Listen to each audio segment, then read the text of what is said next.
जय हिंद। जैसा कि आपको पता होगा कि अगर आज हम सिलेबस पे चर्चा करने आए हैं कि हाँ जी, चलो जी जल्दी जल्दी बता दो कि सिलेबस पे क्या चर्चा होगी, मतलब क्या क्या कहाँ कहाँ से पेपर में क्वेश्चन आएगा। जो आपका बीपीएससी एई डीओ का पेपर होगा उसमें आपको पता है कि पहले भाषा की आपकी परीक्षा होगी जो कि क्वालिफाइंग नेचर का 30% मार्क्स लाना है, क्वालिफाई हो जाओगे।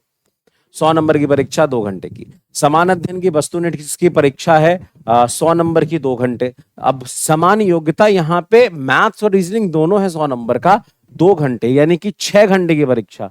100 100 100 300, जिसमें से तो 2 ही 100 पे फैसला होगा, बाकी का जो 100 है वो केवल इसीलिए है ताकि आप उसमें क्वालिफाई करें 30% नंबर लाके।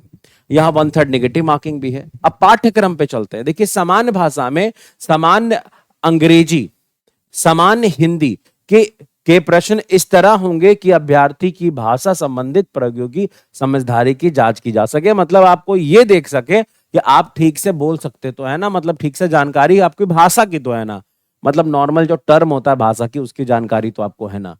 अब बेसिक आप जानते ही हैं कि अब ताती है हु ये सब थोड़ा ठीक ठाक से कर पाते हैं, ये सब जानना चाहता है। दूसरा, आप समान अध्ययन के बारे में, समान विज्ञान यानी ऑब्वियस ही बात है साइंस भी है, राष्ट्रीय तथा अंतरराष्ट्रीय महत्व सामाजिक घटनाएं, जो आपका इंटरनेशनल और भाई साहब यहाँ पे जो घटनाएं हुई, जो आपका घटक मतलब जो भी हुआ है उसके बारे में, भारत का इतिहास तथा भारत का इतिहास तथा बिहार के इतिहास की प्रमुख विशेषताएं, हिस्ट्री से क्वेश्चन आने वाला है। सामान्य भूगोल, बिहार के प्रमुख भौगोलिक प्रभाग तथा यहां महत्वपूर्ण नदियां, यानी कि आप एक तरीके से कह सकते हो कि पूरा social science, history, geography, polity, मान के ही चलो पॉलिटी, इन तीनों जगह से अच्छे तरीके से मंच के क्वेश्चन आएंगे। बिहार स्पेशल भी इसमें रहने वाला है, जो भी इंपॉर्टेंट करंट अफेयर्स भी होने वाला है। लिखा हुआ तो है भाई साहब राष्ट्रीय अंतरराष्ट्रीय महत्व सामाजिक घटनाएं, तो भाई साहब इसमें करंट अफेयर्स के भी क्वेश्चन देखने को मिलेंगे।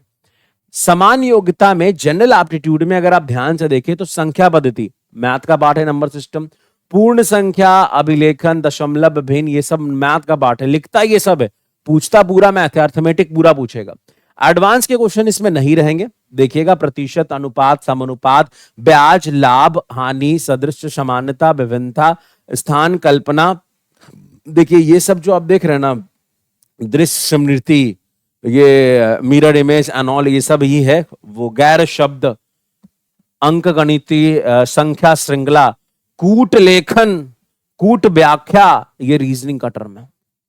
यानी यहां पे पूरा अर्थमेटिक, और अर्थमेटिक में मेंसुरेशन अपने आप जोड़ लेना है मेरे भाई। बिहार की परीक्षा तो मेंसुरेशन इसमें डालेगा ही डालेगा। एक तरीके से आप कहो ना एसएससी जीडी का कैसा होता है, अब इसका पेपर का लेवल कैसा होगा।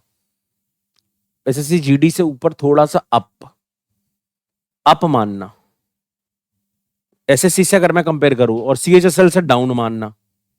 हालांकि अब तो कहा नहीं जा सकता, कभी कभी एसएससी जीडी में सीजीएल से बढ़िया प्रश्न पूछ देता है, क्या करोगे।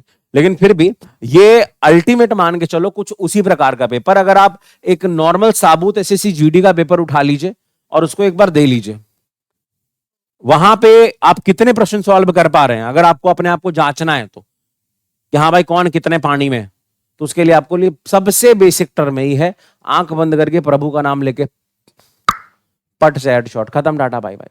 तो भाई साहब आज के लिए इतना ही, थैंक यू वेरी मच। और आप सभी के लिए बहुत जल्दी मैं स्टडी प्लान ला रहा हूं, तो नीचे कमेंट बॉक्स में लिखिए स्टडी प्लान दो, तभी मैं स्टडी प्लान दूंगा। एम करते हैं कम से कम 100 कमेंट होना चाहिए। Thank you.